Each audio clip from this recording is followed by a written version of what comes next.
अस्सलामुअलैकुम। So students कैसे हैं आप लोग? I hope you are good. So आज की इस वीडियो में ना हम एनईडी के डिफरेंट एमसीक्यूज़ को मैंने पास पेपर से बहुत ज़्यादा रिपीटेड एमसीक्यूज़ जो हैं उन्हें मैंने उठाया और मैंने जो है ना वो कलेक्ट कर लिया एमसीक्यूज़।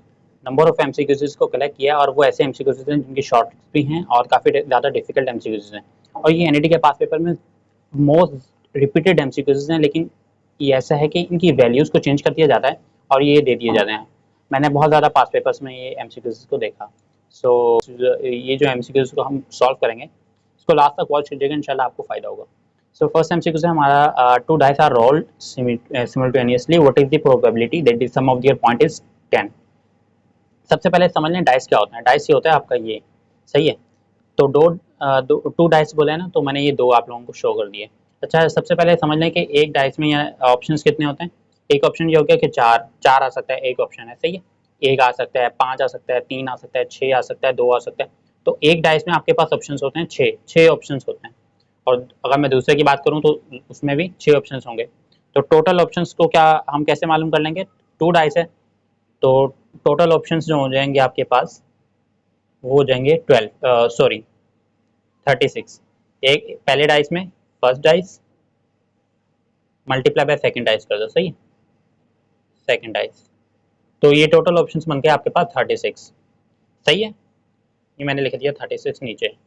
हम मैंने आपको प्रोबेबिलिटी में पहले भी बताया था कि जो टोटल चीज़ें होती हैं ना वो हम नीचे लिखते हैं, और जो इन मतलब आउटकम होता है, आउटपुट जो होता है वो हम ऊपर लिखते हैं, शो करते हैं, सही है। अब इन्होंने क्या बोला है, सम ऑफ दियर पॉइंट इज 11, यानी ऐसे दो नंबर्स, मतलब दो नंबर्स नहीं, ऐसे मतलब पॉइंट्स बताओ। क्या इस बात की क्या प्रोबेबिलिटी है कि हम जो है ना मैंने ये दो फेंके और ये जो है वो 11 आ जाए। इनका जो सम करूँ यानी 4 और 3, अगर इनका सम करूँ तो 7 आ रहा है ना, लेकिन वो कह रहा है 11 आना चाहिए। तो हमारे पास दो ऑप्शन हैं। ऑप्शन नंबर 1 ये है कि मैं फेंकूँ 6 आ जाए और 5 आ जाए, सही है, पहला ऑप्शन ये है। लेकिन एक ऑप्शन और भी है, वो क्या है कि मैं इसको दोबारा थ्रो करूँ, इस वाले में 6 आया था ना, इस वाले में अब आ जाए 5, और इस वाले में 5 आया था, इस वाले में 6 आ जाए। तो ये दो ऑप्शन हो गए, सही है। 6 + 5 11 बन गया। इसके अलावा कोई और ऑप्शन नहीं है। इसमें 5 आया, इसमें 6 आ गया। अब दूसरा ऑप्शन क्या है, इसमें 5 आएगा, इसमें 6 आ जाएगा, ये ऑप्शन है। तो सम ऑफ दियर पॉइंट, इनका सम करने से, यानी 5 + 6, ये 6 है, ये 5 है, इनका सम करके 11 बन रहा है। तो कंडीशन पूरी उतर गई, सही है। दो ऑप्शन है मेरे पास, तो मैंने ये दो लिख दिए यहाँ पे। 2/36, 1/18 आ जाएगा, सही है। तो हमारा आंसर आ गया ये ऑप्शन सी। अगेन देख लें, हमारे पास जो टोटल ऑप्शन है ना, एक डाइस में 6 ऑप्शन होते हैं और इसमें भी 6 ऑप्शन हैं। टोटल ऑप्शन निकालने के लिए इन दोनों के ऑप्शन को मल्टीप्लाई कर दूंगा। फर्स्ट डाइस में कितने ऑप्शन है? 6। सेकंड डाइस में ऑप्शन है 6। 6 × 6 36 हो गया। टोटल ऑप्शन को हम नीचे लिखेंगे और जो आउटपुट होगा आपका, यानी जो कंडीशन जो दी हुई है उसका जो आउटपुट होगा वो हम ऊपर शो करते हैं, रिजल्ट, सही है। अच्छा, उन्होंने क्या कहा था कि सम ऑफ दियर पॉइंट इज 11। ऐसे दो नंबर बताओ, मतलब थ्रो करूं मैं डाइस, जब फेंकूं तो उनका सम जो है ना वो 11 आना चाहिए। तो ये कितने चांसेस हैं कि वो 11 आ सकता है? तो नंबर ऑफ चांसेस ये थे कि इसमें 6 आ जाता और इसमें जो है वो 5 आ जाता। एक चांस ये हो गया। अब एक चांस ये है कि इसमें 5 आएगा और इसमें 6 आ जाए, ये दूसरा चांस है। तो ये दो चांस हो गए थे, तो 2 मैंने ऊपर लिख दिया, नीचे टोटल ऑप्शंस लिखे और डिवाइड किया तो 1/18 आ गया आपका आंसर। सेकंड एमसीक्यूज, ये भी काफ़ी ज़्यादा एनईडी के पास पेपर्स में देखा गया है, तो ये थोड़ा डिफिकल्ट एमसीक्यूज भी है, तो इसको सॉल्व करते हैं। d4/dx की पावर 4, इसका मतलब है 4 टाइम्स डेरिवेटिव लेना है आपने इस फंक्शन का। तो सबसे पहले जो है ना वो मैं इसको लिख लेता हूँ ताकि मैं आपको एक्सप्लेन कर सकूँ। अच्छा, मैं इसकी एक शॉर्ट ट्रिक भी बताऊंगा इसको सॉल्व करने के बाद, कि आप डायरेक्ट कैसे चूज कर सकते हो अपने ऑप्शन को, सही है। मैं फर्स्ट डेरिवेटिव लूंगा तो ये हो जाएगा, फर्स्ट डेरिवेटिव, सॉरी ये ले लिया मैंने, ये हो जाएगा cos ax प्लस बी, और इसके एंगल पे दोबारा डेरिवेटिव लगेगा ना, तो ax का डेरिवेटिव a होगा और b का डेरिवेटिव 0, क्योंकि b तो कांस्टेंट है, सही है। ax का डेरिवेटिव क्या होगा, ये देखो, सही है। a डेरिवेटिव में क्या होता है, कांस्टेंट बाहर आ जाता है, तो x का डेरिवेटिव 1 और ये मल्टीप्लाई बाय a, तो इस वजह से a आया है यहाँ पे, सही है। एंगल पे डेरिवेटिव लिया था। अब इस पे दोबारा डेरिवेटिव लो तो ये हो जाएगा dy/dx²। कॉस का डेरिवेटिव होता है माइनस साइन ए एक्स प्लस बी, सही है। और ये ए ऐसे ही रहेगा क्योंकि ये कांस्टेंट है, इसमें आप डेरिवेटिव अप्लाई कर नहीं सकते। इसके एंगल पे दोबारा डेरिवेटिव लगाओ, ए एक्स का डेरिवेटिव ए और बी का डेरिवेटिव 0, इस पे दोबारा डेरिवेटिव लगा दूंगा मैं, ये ए स्क्वायर हो गया, सही है। साइन का derivative cos A x plus B और एंगल पे दोबारा डेरिवेटिव लगाओगे तो ए आ जाएगा। लास्ट डेरिवेटिव लगाने जा रहा हूँ फोर्थ डेरिवेटिव,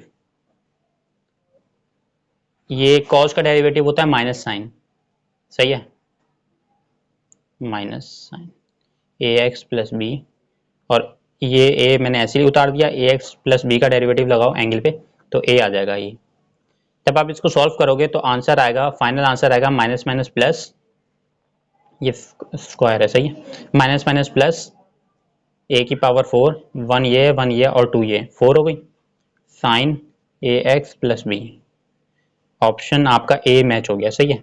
अच्छा, मैं अब आपको इसकी ट्रिक बताऊं कि इतना लंबा जो प्रोसीजर मैंने किया है इससे बचना कैसे है।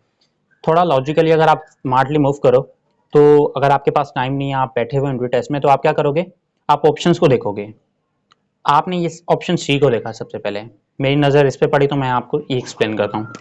मुझे इतना मालूम है कि साइन का जब मैं डेरिवेटिव लूंगा तो चलो लास्ट डेरिवेटिव यानी 4 डेरिवेटिव साइन ही आ रहा है, सही है, जैसा कि इसमें भी आ रहा है।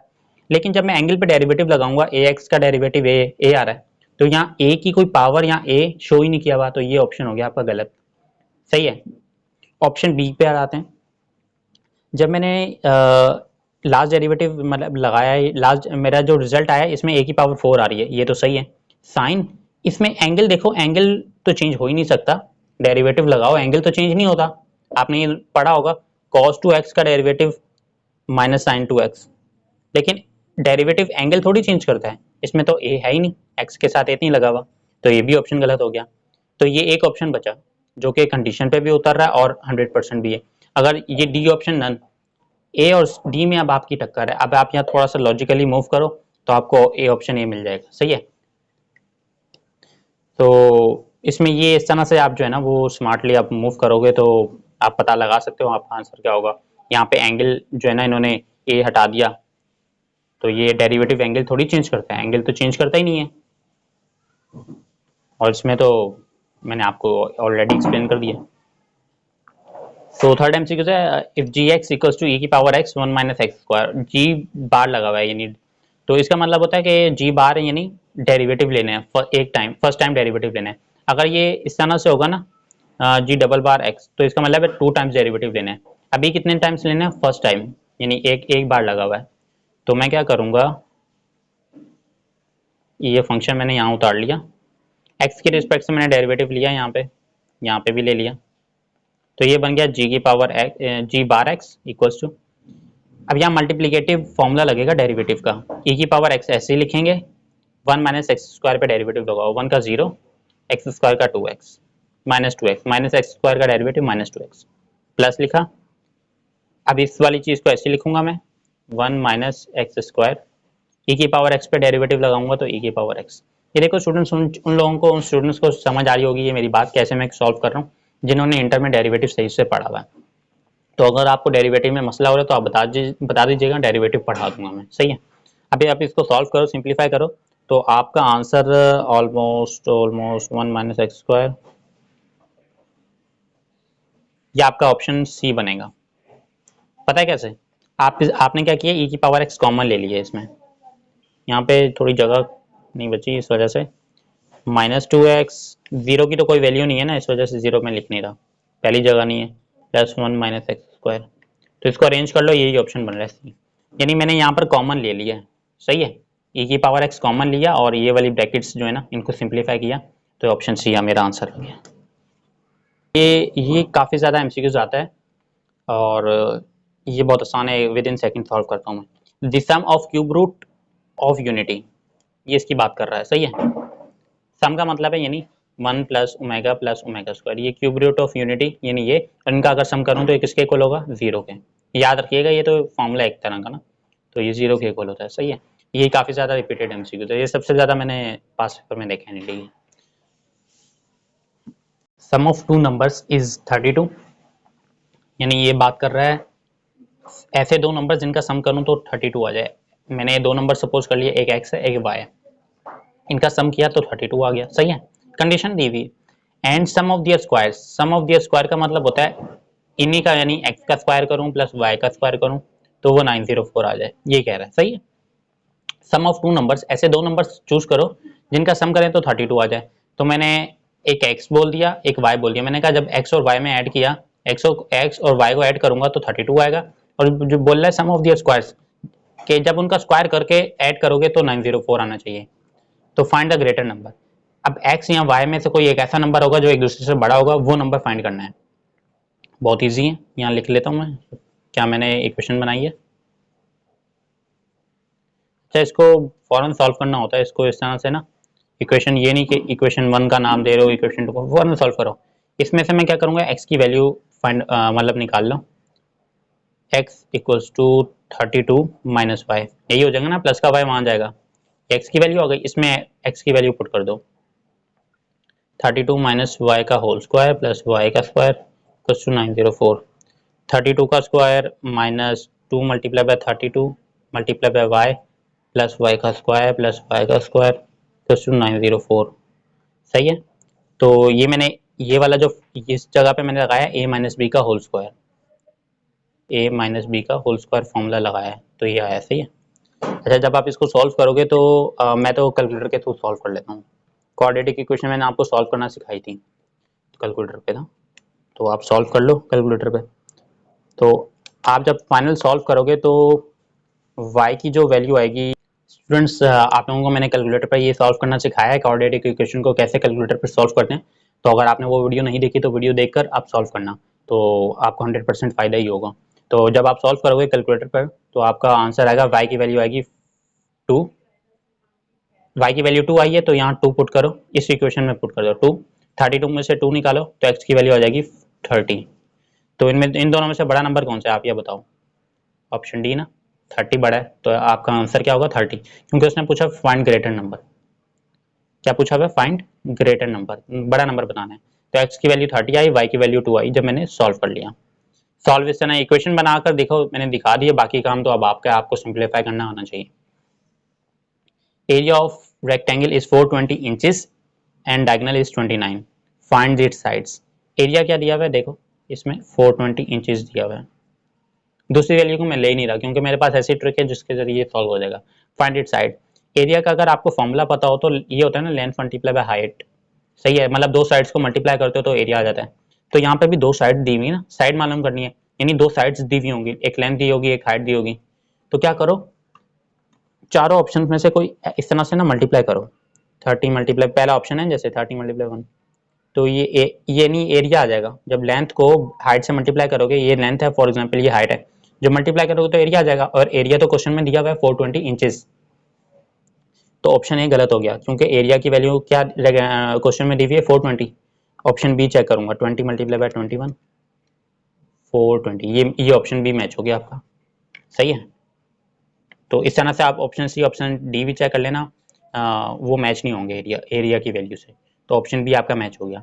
देखो लॉजिक क्या थी, एरिया मुझे क्वेश्चन में वैल्यू दी हुई है 420 इंचेस, और एरिया का फॉर्मूला क्या होता है, लेंथ और height, length multiply by height, और साइड्स मालूम करनी है। तो यहाँ पे ऑप्शन में क्या दिया हुआ है, एक लेंथ दी होगी एक हाइट दी होगी, जब मैं इन दोनों को मल्टीप्लाई करूंगा तो जाहिर सी बात है वो एरिया देगी। तो एरिया में जो मल्टीप्लाई किया मैंने, और मैंने जो क्वेश्चन में एरिया दिया हुआ है उसकी वैल्यू से मैच कर लिया। सही है, तो कंफर्म भी हो गया कि मेरा वही ऑप्शन है, इसकी ट्रिक ये है। लेकिन अगर दूसरे तरीके से सॉल्व करोगे तो फिर डायगोनल का भी यूज करना पड़ेगा, और फिर वो आगे जो है ना वो थोड़ा टाइम कंज्यूम होगा आपका, बस बाकी तो यही है। ये एमसीक्यूज भी काफी जल्दी सॉल्व हो जाएगा। If theta lies in the third quadrant then sine theta, इसकी मैं एक ट्रिक बताता हूँ आपको, याद भी रहेगी आपको। देखो फर्स्ट में सब पॉजिटिव होते हैं, सेकंड में साइन नेगेटिव होते हैं, तो फर्स्ट तमाम पॉजिटिव है ना तो ए बोल दिया। सही है, सेकंड में क्या होता है, सेकंड क्वाड्रेंट, ये सेकंड क्वाड्रेंट होता है, साइन नेगेटिव है, ये फर्स्ट है, थर्ड है, फोर्थ है। थर्ड में होता है सब नेगेटिव, यानी साइन भी नेगेटिव कॉस भी नेगेटिव। फोर्थ में होता है ए एस टी सी, सिर्फ कॉस नेगेटिव होता है। सही है, साइन पॉजिटिव होगा। तो यहाँ पे फर्स्ट क्वाड्रेंट में तमाम पॉजिटिव हैं, सेकंड क्वाड्रेंट में सिर्फ साइन नेगेटिव है, कॉस पॉजिटिव, टेन पॉजिटिव, बाकी जितने भी है ना वो सब पॉजिटिव होंगे। थर्ड क्वाड्रेंट में साइन और कॉस दोनों नेगेटिव होते हैं, फोर्थ में सिर्फ कॉस नेगेटिव होता है।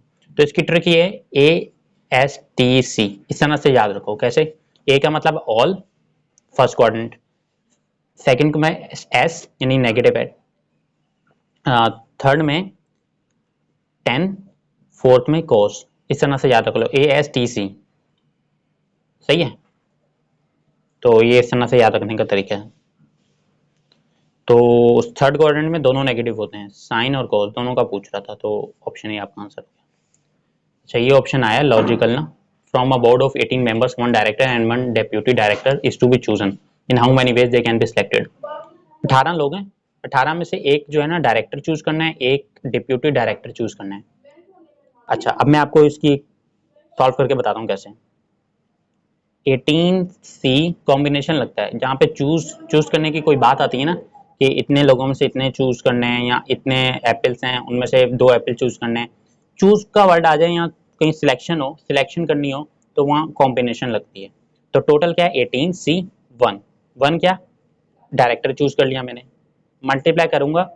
अब 18 में से एक तो मैंने डायरेक्टर चूज कर लिया, अब कितने बचे 17 ना, 17 में से अब मैं डिप्यूटी डायरेक्टर चूज करूंगा 17C1, तो ये आंसर क्या आएगा आपका, सॉल्व करो जरा कैलकुलेटर पे। देखो 18 टोटल मेरे पास लोग थे, 18 में से मैंने 1 जो है वो सिलेक्ट किया डायरेक्टर, तो अब कितने लोग रह गए, एक तो डायरेक्टर हो गया चूज, अब रह गए 17 लोग, तो 17 में से अब मैं डिप्यूटी डायरेक्टर चूज करना है, तो 1 लिख दिया और मल्टीप्लाई कर देते हैं इनको। सही है, ये होती है चीज। तो 18C1 multiply by 17C1, 306, option A आपका आंसर है। यहाँ सिलेक्शन की बात की जाए वहां इस तरह से सॉल्व करना है। Coefficient of 6 term in expansion, ये आपका ना यहाँ मैंने गलत लिख दिया था, 2 + x की पावर x/9 पावर 7 है। सही, कोफिशिएंट निकालने का तरीका ये होता है n, ये इसको बोलते हैं n। सही है, ये 6 बोला हुआ है, इसका मतलब है कि ये दिया हुआ है आपको r, तो ये लगा दिया करो हमेशा कोफिशिएंट मालूम करने के, NCr-1। सही है, 9Cr की जगह मैं 6 लिख दूंगा -1, तो ये हो गया आपका 9C5, सॉरी 9 नहीं, ये 7 दिया हुआ है ना, 7 है। सही है, 9C 7C5, तो आपका यहाँ आंसर आ गया 21। अच्छा ये देखो मैंने क्या मिस्टेक की, अभी 7 की जगह 9 लिख दिया, ये 7 दिया हुआ है ना यहाँ पे, 7 लिखा, आर की जगह ये कौन सी टर्म दी हुई है जिसका कोफिशिएंट मालूम करना है 6, और ये फॉर्मूला क्या है NCr-1, ये शॉर्ट फॉर्मूला ये। तो 7C 6 - 1 क्या होता है 5, तो 7C5 लिख दो कैलकुलेटर में। अच्छा मैंने क्या मिस्टेक की, 7 की जगह मैंने लिख दिया 9, जो कि मेरा आंसर गलत आ जाता, अगर ये ऑप्शन होता 126 तो मैं उस पर क्लिक कर देता, तो आपको भी मैं मिसगाइड कर देता। तो ये चीज़ें स्टूडेंट्स ख्याल रखना है आपने, इंटरव्यू टेस्ट में अगर आप बैठे हुए हो तो आप लोगों ने एक एक चीज़ का ख्याल रखना है कि आप कोई गलती ना कर रहे हो, कोई मिस्टेक ना कर रहे हो, कोई वैल्यू गलत पुट ना कर रहे हो, ये लाजमी ख्याल कीजिएगा। So if alpha and beta are the root of this equation, then find the value of alpha plus beta 1 upon alpha plus beta plus 1 upon alpha beta। सबसे पहले इक्वेशन उतारो, अल्फा प्लस बीटा का formula होता है ये -b/a, alpha beta का formula होता है c/a। तो अल्फा प्लस बीटा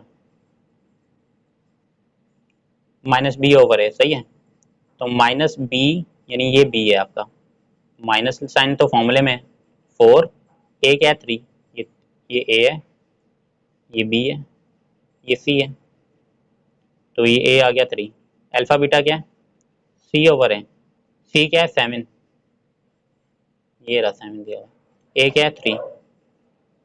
अब इसमें ये इस तरह से पुट करो, 1 - 4/3 प्लस लगाया 1/7/3। अब सॉल्व करो जरा कैलकुलेटर पे, क्योंकि आपको तो कैलकुलेटर जब अलाउ है तो आप फ़ायदा उठाओ ना। 1/4/3 प्लस 1/7/3, 9/28, -9/28, ऑप्शन सी आपका आंसर हो गया। तो स्टूडेंट ये लास्ट MCQs है। इन आ स्कूल 700 स्टूडेंट्स, 700 बच्चे स्कूल में पढ़ रहे हैं, सही है। उनमें से 78% जो हैं वो हॉकी खेलते हैं, 65% फुटबॉल खेलते हैं। बाकी वो स्टूडेंट्स बताओ जो प्ले बोथ यानी आपका हॉकी भी खेलते हैं और फुटबॉल भी खेलते हैं, सही है। तो ये परसेंट में दिए हुए, सबसे पहले परसेंट से अमाउंट कर लोगे कितने बच्चे हैं, नहीं 78% बच्चे बात कर रहे हैं ना, 78%। तो ये नंबर्स में हमें चाहिए, 78% को पहले नंबर्स में कन्वर्ट कर लो। तो ये हो जाएगा इस तरह से ना, 700, ये आपका हो जाएगा 100 मल्टीप्लाई बाय 700। जी बिल्कुल, ये इसी तरह ही होगा। अच्छा, हम क्या करेंगे, 78% है ना, ये देखो परसेंट है, परसेंट को कन्वर्ट करते हैं। जब परसेंट को ख़त्म करने के लिए हम क्या करते हैं, 100 से डिवाइड करते हैं। और टोटल स्टूडेंट्स कितने थे, 700, तो 700 से मल्टीप्लाई कर दिया, तो ये बन गया 546 स्टूडेंट्स। ये वो स्टूडेंट हैं जो सिर्फ क्या खेलते हैं, हॉकी खेलते हैं।